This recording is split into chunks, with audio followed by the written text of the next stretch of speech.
As they continued to drop down past the city, Vincent opened up a comm channel with Mach. So, how did you find this place anyway? Vincent had told Mach about the pressure release valves he'd heard in his mother's black box memory, but the dragon informed him there was something like 300,000 such valves. Cigarettes, such a marvelous thing you've given us. Damn it, not you too. They're bad for your health. There needs to be warnings on the packs if the Union does end up manufacturing them. Vincent sighed at the thought that months ago he'd set in motion the discovery of tobacco and nicotine. Oh, trust me, there will be warnings on the packs, and heavy taxation that will go towards better education programs and increased scholarships for the lower sectors. Even so, they're quite flavorful, and I can see how popular they'll become. But never mind all that. I know my fellow dragons, and I knew they'd demand some samples before the upcoming vote. I bugged every one of the premium-grade crates that was sent out to members of the Draconic Senate. All but one were delivered to Sector 1, and one was delivered down here, to a facility simply listed as Tax Analysis Center Number 88. Vincent snorted and shook his head. He could never escape that fucking number. He idly rubbed his wrist where the tattoo was hidden by his jacket. I guess they'll find out sooner than the others how dangerous cigarettes are for your health. So then, we get dropped off nearby and then I'll head up with some recon teams to scout it out? Normally I'd say that proper recon is essential. However, this facility has open advances on all sides, and there's no such thing as foot traffic on the surface, so this will be a full assault. Well, what's the plan? We kill them all dead and seize the facility. Vincent had never heard Mach talk like this before. There was some sort of edge to his voice that wasn't normally there. Satyr, do not surrender. This will be a fight to the death on both sides, unless they retreat for some reason, which I doubt. Well, what if they're too dug in, or have more commandos? Vincent, this is something I can appreciate you might not know, because it happens so rarely. But when dragons finally leave their estates to wage war upon one another in earnest, it does not end until one side is dead. I am taking on 3 of the most powerful dragons in the Union, perhaps more. If we don't secure the evidence I need to finally turn the rest of the Draconic Senate against them, then they will reposition their superior numbers and kill me and destroy my estate. I'm a spy master. I never needed that many commandos. The reason Satyr do not surrender is because dragons do not surrender. Vincent was surprised by the info. With how calm and calculating the dragons always appeared, this sort of culture seemed a bit extreme. Yet perhaps there was a reason for it. It would explain why they all possessed security forces. He wondered. So, why do dragons wage war upon one another in such a fashion? Because you gain their possessions and territory should you win. This is a special case, of course. I wouldn't suddenly gain control of the tax enforcement agency. Plus, since I'll use what evidence we find here to turn the entire Senate against them, I'll simply be given 1/3 of their personal assets and first pick of their art collections before the rest gets broken apart by the Senate. Have you ever done something like this before? Vincent found it hard to believe the normally mild-mannered dragon had much bloodlust in him. But maybe? Once. Another enemy of the Union? No, the previous spy master. That's how you get the job. It wasn't anything personal, but he was getting too old to effectively run his post. And let me guess, dragons don't retire either. Vincent heard Mach chuckle at the comment. Actually, we do. But he had selected another I felt to be less worthy as his official successor. Being left no other choice, I declared my intent and we fought. I won. And his official successor? She claimed a spot in the land management office. It might not sound prestigious, But if you know what you're doing, it can be quite a powerful position. I'll tell you more about it some other time. We're coming up on the facility now. I need to speak with my troops." Vincent shifted over to the main channel, curious what the dragon would say. "A few of you are old enough to have fought besides me when I claimed my estate and title, but many of you will have heard the stories from your parents. This will be the first time many of you have participated in an assault of this scale, and for some of you, this will be your first battle of any kind. Some of you will die today. Some will receive injuries that will never truly heal, be they physical or mental. But this sacrifice is required, because we do not go to war today for resources, or land, or title. We go to war today to protect the Union itself. We fought for the billions of citizens who would be slaves to our sick and twisted enemy. We fight to honor the memory of those nameless protectors who came before us, and to ensure our legacy will live on in the hearts and minds of those who come after. Today we fight, and today we win, for there is no other choice." As he ended the speech, Vincent could hear the cheers of the satyr as they began stomping on the metal deck. Then another voice came over the channel. "Attack craft engaging, 20 seconds to LZ. "Arm!" yelled Mach, and Vincent watched the satyr all move as if one person to activate their weapons and grip them at the ready. Taking their cue, he racked the slide on his SMG and squeezed it tight. He could hear muffled explosions outside. "Forward sniper recon teams our way, 10 seconds to LZ. Straps!" This time, the satyr all disengaged their straps to free them from their seats. The explosions outside were getting louder before he felt the craft bump down on the ground. "Doors open!" Just as the ramp began to open, Vincent was moving up the steep slope before dropping forward and rolling over the edge to the ground below. He managed to land in a crouch and then stood up, jogging around the corner of the vessel. He wasn't part of any squad or fire team or whatever. He was simply here to do what he did best: kill bad guys. Once he was under the wing, he could see the facility ahead of them. It looked more like a prison than anything else to him. Large walls, evenly spaced guard towers, fences, all in a very basic box shape. What had once been a large metal door at the center of the wall had been blown off its hinges, and many of the fences had been blown apart by weapons fire. But he could tell the enemy were fighting back. The fog that always seemed to be around the ground level of the city was still here, hanging over everything and making it hard to see too far past the well-lit front wall of the facility. His mask was compensating, but it could only do so much. While he was studying the facility, he saw one of those dragonflies lift off from where it had dropped its troops, only to get hit by some heavy fire inside. The pilot quickly dove the craft down, and Vincent saw it drop into the inner facility before there was an explosion and the weapons fire stopped. He needed to assess the situation. He could see the sniper recon teams up front and off to the sides, deposited by the dragonflies. They were already firing on the guard towers, suppressing whatever or whoever was inside. The fat craft he'd seen before were dropping off more commandos just in front of the fences to let them stream forward towards the open door. Just as he began to move forward, a hawk screamed overhead and dropped a bomb, which slammed into a section of wall next to a guard tower. The tower was blown apart, but more importantly, it opened up a gap in the wall. The hawk pulled up over the facility and then spun in evasive maneuvers as heavy energy bolts streamed into the sky around it.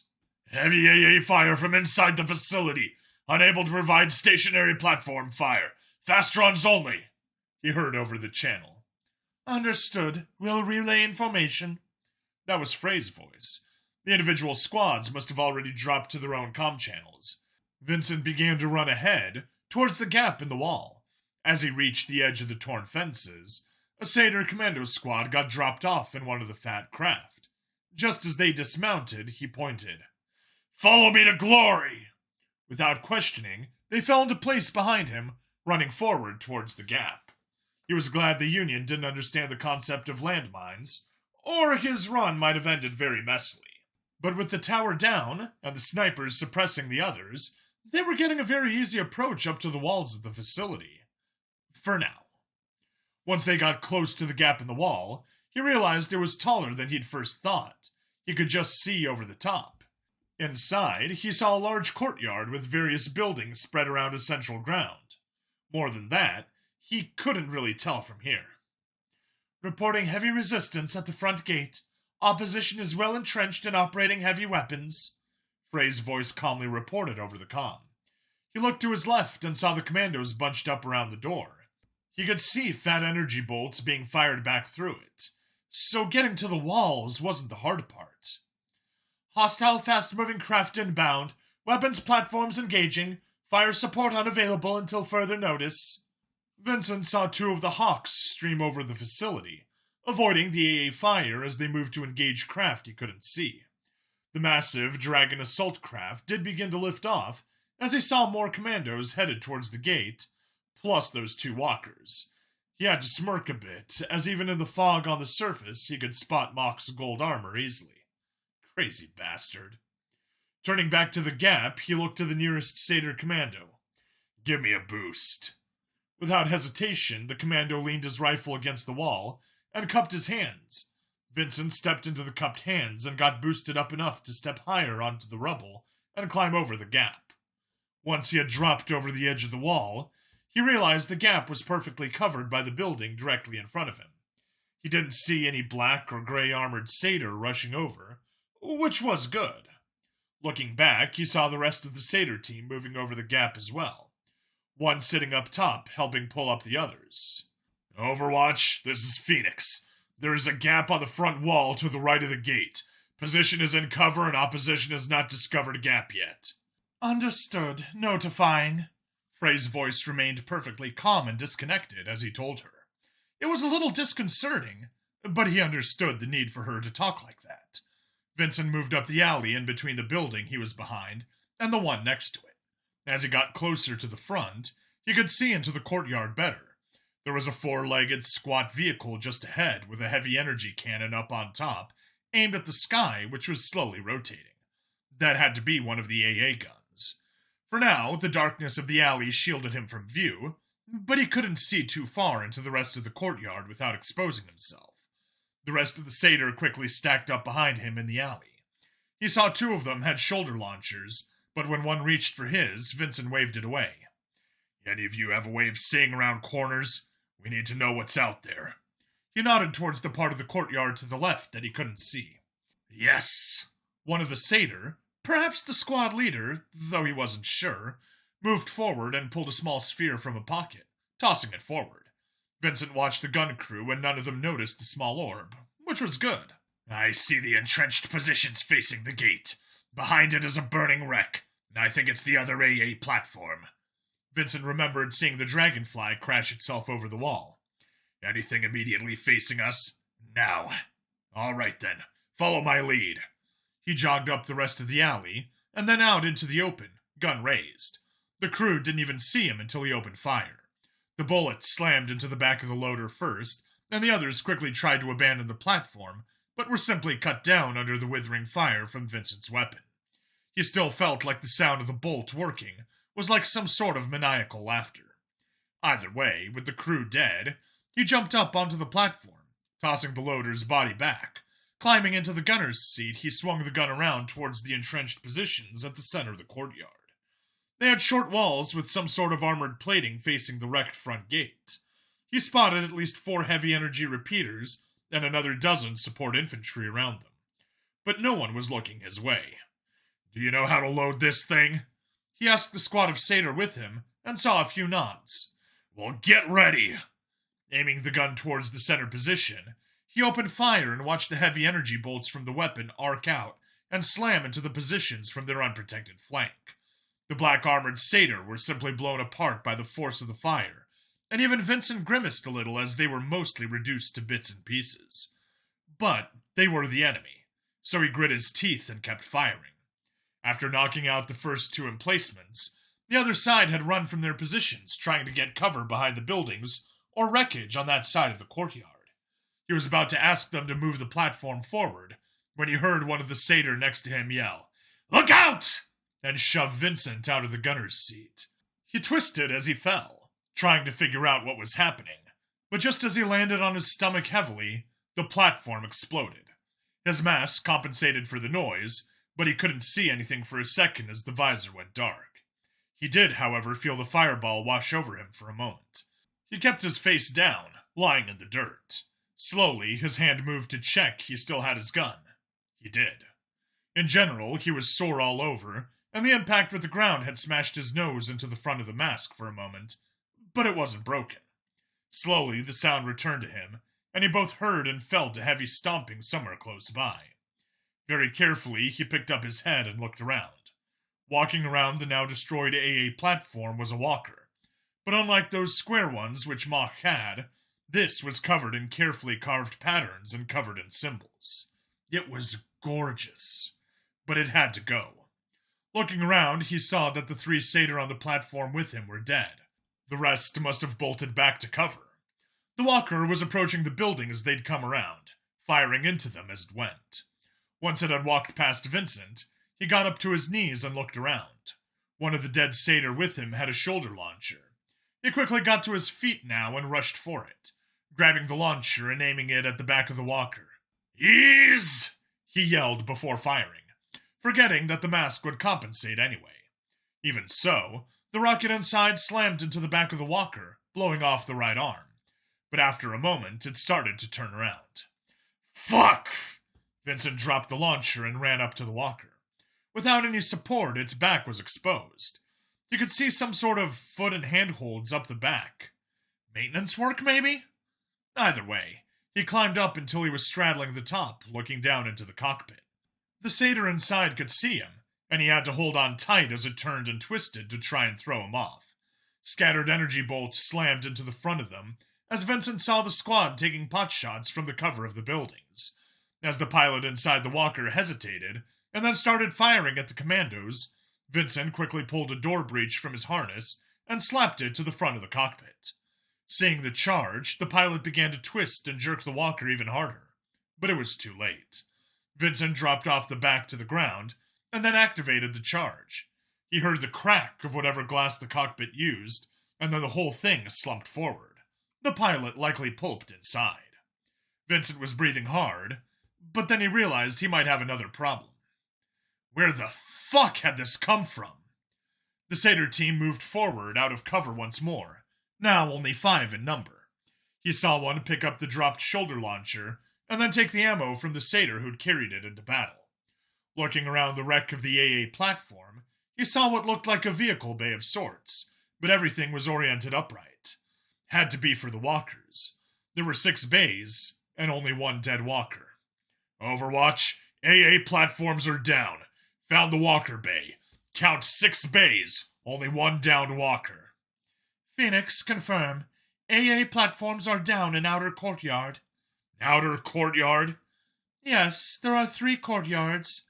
Vincent looked up at the large wall past the bay, and saw the figures up on top moving into the guard towers. Fuck me. Yes, outer courtyard is clear. Need fire on guard towers before we get pinned down. Attack platforms inbound. This time, when 2 of the Hawks flew in, they were much lower and slower. They hovered just over the edge of the outer wall, and opened fire on the guard towers lining the inner courtyard.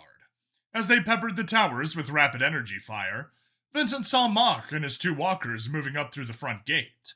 Most of the resistance in this courtyard had been killed at this point, it seemed. Vincent was wondering how they were going to get through the second gate, when the satyr all scattered from round Mach. The dragon leveled that builder weapon at it, and suddenly Vincent's visor tinted almost to black as something very bright launched out of it and slammed into the second gate. When his visor cleared, there was a massive molten hole in the damn thing. Immediately, fire began to pour through the hole towards Mach and his forces, but they were firing back. He was about to move towards them to join the fight when he saw his private comm get flagged. What's up, Bryan? I think I know another way. I'm to your left.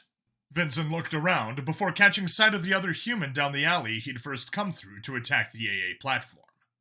Come on, he said to the satyr around him, and headed into the shadowy area with Bryan.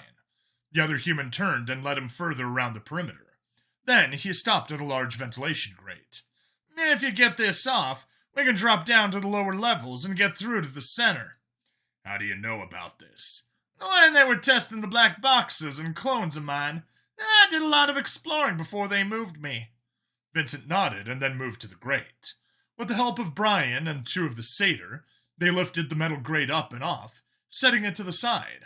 Below them was a drop that looked to be about 2 meters, and then it turned and he couldn't see where it went.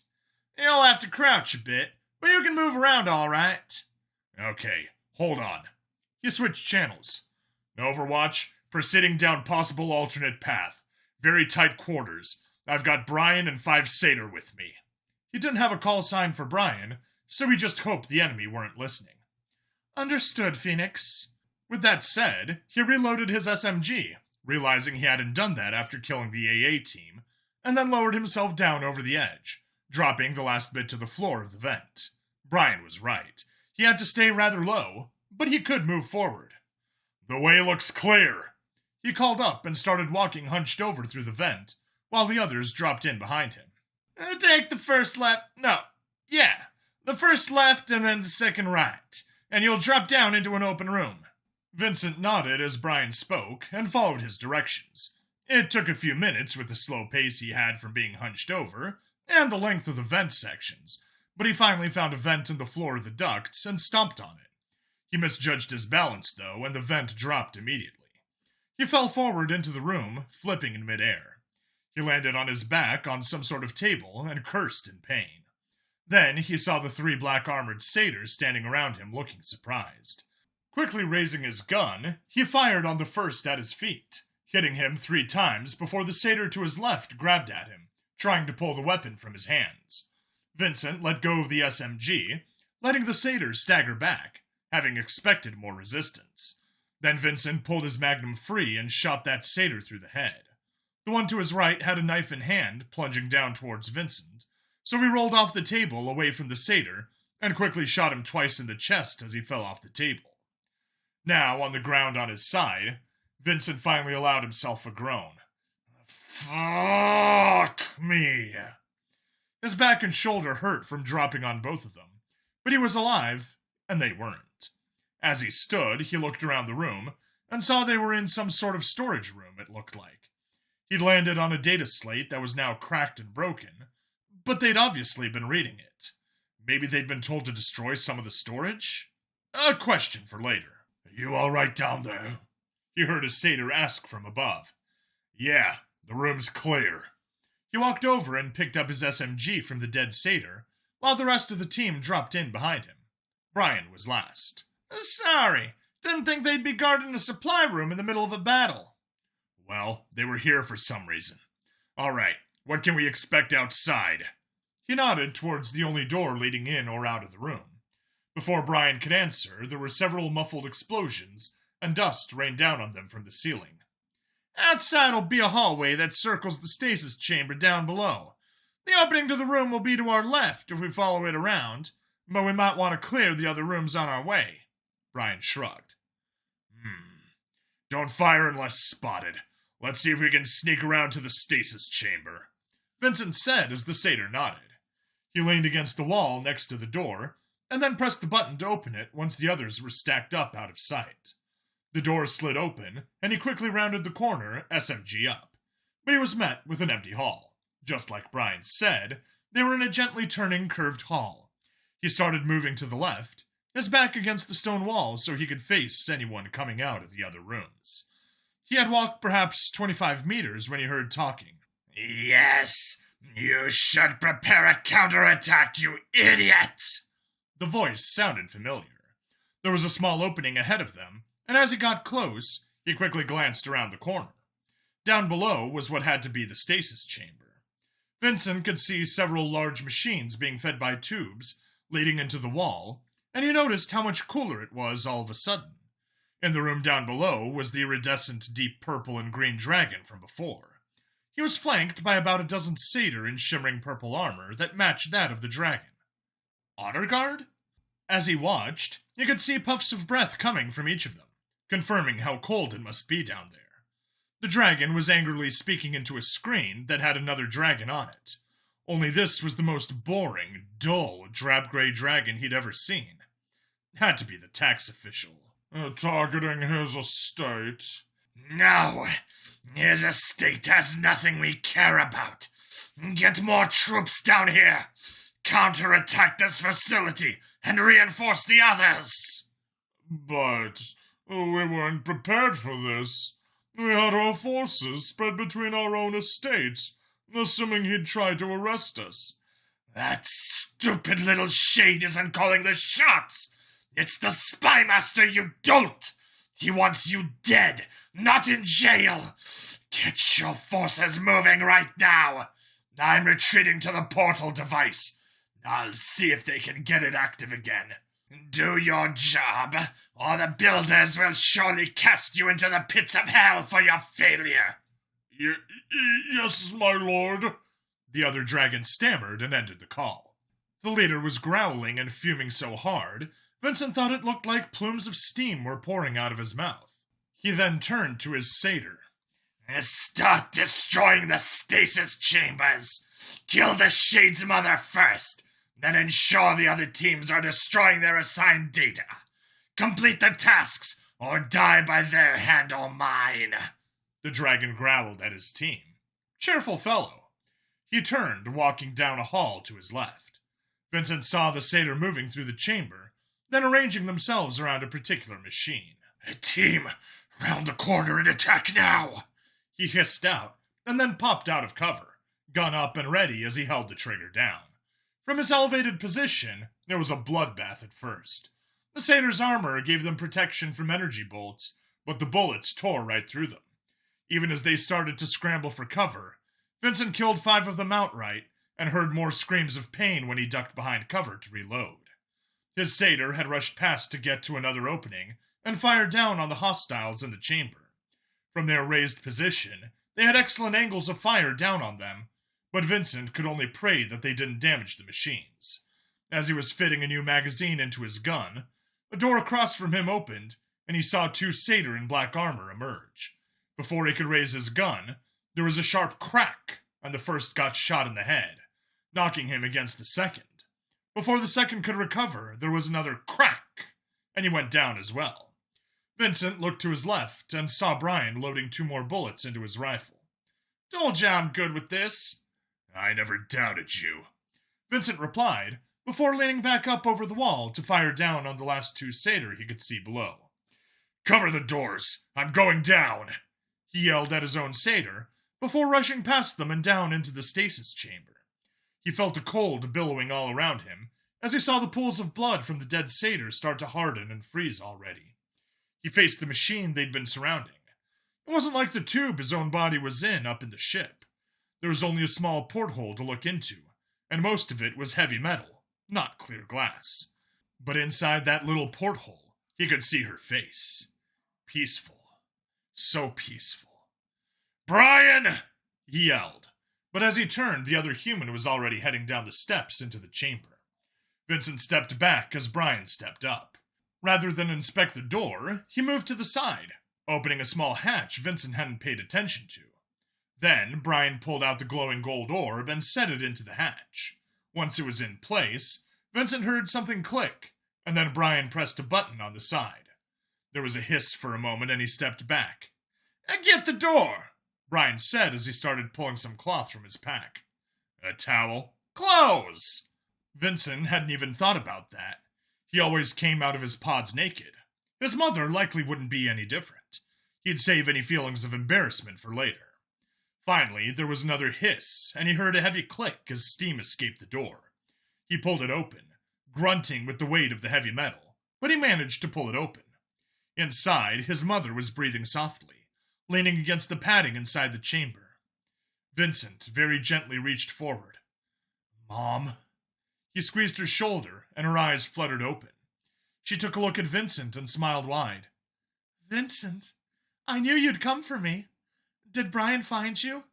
I'm right here. Vincent, help her out. Catherine, step into this. He held out a jumpsuit of sorts, it seemed, and with very uneasy legs, and Vincent gripping her side to support her, She stepped down into the jumpsuit, which Bryan pulled up her sides and helped her tuck her arms into. Once that was done, he zipped up the front of her suit for her and stood back. Vincent leaned in, squeezing his mother close as she hugged him back. A little weak, it felt like. Once he pulled back, she stepped closer to Bryan and gave him a hug as well, though the other human was a little hesitant. "Bryan, you'll have to get used to it. We're huggers," she murmured as Vincent grinned. "I already told him, Mom." "I'll adapt," Bryan muttered in return. Vincent could feel tears well up in his eyes as emotions finally began to cascade over him, feeling the adrenaline start to fade, but then his mother stepped back. "We have to go after the portal." Her stance and voice had changed in an instant. He could see the determined look in her eyes and the stance she held now. She meant business. "What?" Vincent and Bryan both said at once. "The portal that goes back to Earth. This machine. It's very strange, but at times I could hear some of what they were talking about. I wasn't totally asleep. That dragon wants to go through and try to convince everyone to join forces with the worms to fight the Union." "What?" Vincent was shocked. "That doesn't make any sense. The Wardens are trying to rule the Union." "I don't know what to tell you, Vincent. That's what I heard." Fuck! He wanted to just stop here and let Mach handle the rest, but... Fuck! He turned to look at the satyr. "Stop the others from destroying the data. I'm going after their leader." "All three of us are. We need to see if that portal works and get home," Bryan said, and Vincent looked back. "We're not risking my mother's life. We just rescued her." "Vincent, this might be our one chance for us all to escape." Vincent looked between her and Bryan, all sorts of confusing emotions welling up within him as he fought back tears and tried to get focused once more. "Fine, but I'm taking point. I'm just a clone. Come on." He moved forward down the way the dragon had taken before. They were rushing down another hallway to chase after the Warden's leader. It wasn't all that far before they came out into a garage or hangar of some sort. You couldn't see the dragon anywhere, but there were several hovercraft lined up, and one spot was conspicuously empty. "We'll get in that one and chase after him," he urged as he pointed towards another hovercraft next to it. "Do you know where we're going, or how to fly that thing?" Bryan asked as they approached the vehicle and opened the doors to climb in. "No and no, but I'm told I flew one of their ships for a bit without any training, so it can't be hard." He didn't add that he'd flown the reclamator straight into the ground, of course. Once they were inside, he pushed the ignition and heard the fans spin to life. The vehicle lifted up a little on the cushion of air beneath them. It had metal skirts instead of the giant rubber ones he'd seen back on Earth, but he didn't have time to ponder Union tech. He gripped the stick in front of him and started to move it forward. Sure enough, the hovercraft lifted up and began to move forward, but they all groaned as they heard a horrible screeching of metal on stone as the skirts scraped the floor of the garage. Vincent gripped a lever to his right that said lift and began to push on it, which resulted in him feeling them rise higher a little, and the scraping stopped. Okay, I think I got it," he said before shoving the control stick forward, and they jetted forward. Bryan and his mother reflexively gripped whatever they could to hold themselves in place as he shot down the underground tunnel before them. I think this is where we want to go," Bryan said as he tapped on a screen in front of the passenger's seat that had a grid map on it. "Good. Tell me which way to go," Vincent said as they were suddenly heading up and the craft leapt out of the tunnel and into the air. "Shit!" Vincent cursed as his stomach lurched, and he jammed on the lift control to make sure the fans were working hard as they came down, bouncing across the ground for a moment before evening out. Behind him, he could hear explosions and heard a craft roar overhead. "Overwatch, this is Phoenix. I'm in a hovercraft pursuing the opposition leader." "Understood, Phoenix. Calling off attack craft. Alerting counselor." "Tell him the data he needs is in the lower level of the facility, and some of his commandos are already down there securing it." "Understood, Phoenix. Note that at this time no additional forces can be spared from the assault to assist you." "Understood, Overwatch." Then quietly he heard Frey break her robotic performance. "Give him hell for me, Vincent." "Roger that, Overwatch," he replied with a grin. Ahead in the distance, he could see the dragon's hovercraft. The fucker had no idea what was coming for him. He realized that this might be it. If he could get Bryan and his mother home, then he might be free as well. But his actual body was still up top in the ship. He looked over and saw his mother leaning forward from the back seat, her hand on Bryan's shoulder. The other human was smiling as he looked back. When Vincent saw the way they were looking at each other, he stopped worrying about his own body. Get them home first. Nothing would stop him from doing that. Nothing.